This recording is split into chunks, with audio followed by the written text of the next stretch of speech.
Okay, Hardway Garage, August 2023, 2006 Chevy Silverado. Won't crank, won't start. I'm going to give you a quick overview before we get into the video of what we actually did to fix it.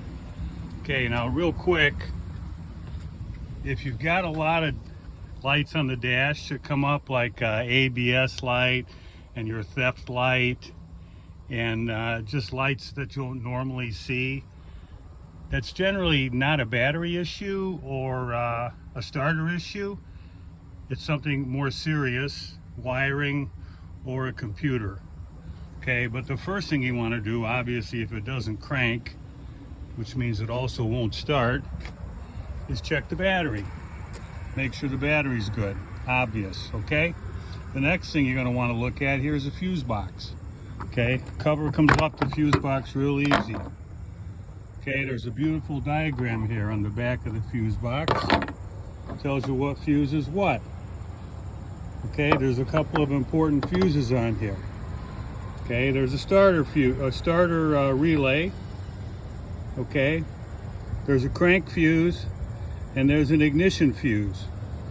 Okay, check the crank fuse. Check the starter relay. Have somebody try to turn it over.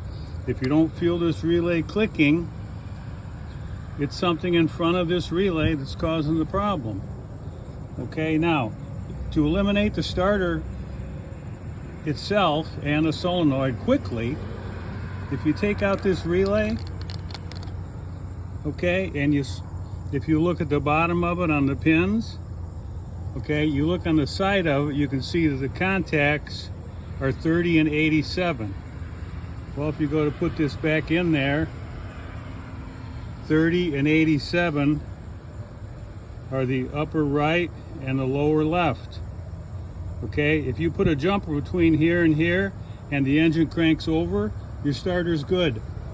Okay, you can leave the key off, it doesn't matter, but a jumper from upper right to lower left cranks, tells you the whole starter circuit itself, the starter itself is good. Okay, and your battery's probably got enough juice to turn it over. Okay, if this relay is not clicking, okay, it could be the relay, but like I said, check the crank fuse and the ignition fuse. If you think it's a relay, you can swap it with this relay. They're exactly the same. Okay, those are some very simple things to do to see what the problem might be before you dig into it further. But like I said, if you got a lot of weird lights on the dash coming on and it won't crank, chances are it's probably not one of these things in here, but they still need to be checked. The diagram here is really good, tells you what's what. So I hope you enjoyed the video, and if you look at the phase 1, phase 2, we'll show you what we actually did to fix the problem in this truck. It seems like a not so common problem, but in essence it really is. Hardway Garage, thanks for watching.